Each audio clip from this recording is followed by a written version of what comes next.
कामाख्या एक जीवन है, शक्ति का एक पवित्र बंधन है, जो अंधकार को रोशनी बनाए, जो मन के क्षितिज को छू ले आए। त्रिकोण के रहस्य में वो बसे, सृष्टि के रंगों के साथ वो हंसे,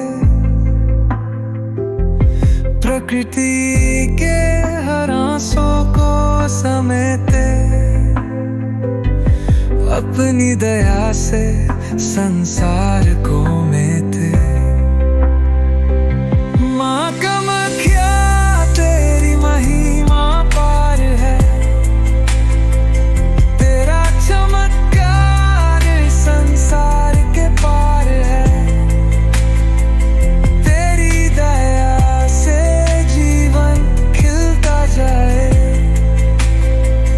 तेरी शक्ति से हर मन जगता जाए।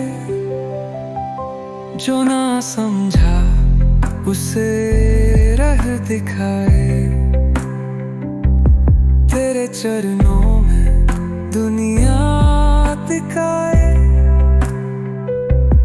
अंदर के शहर को जागृत करे, तेरे नाम से हर गगन भरे।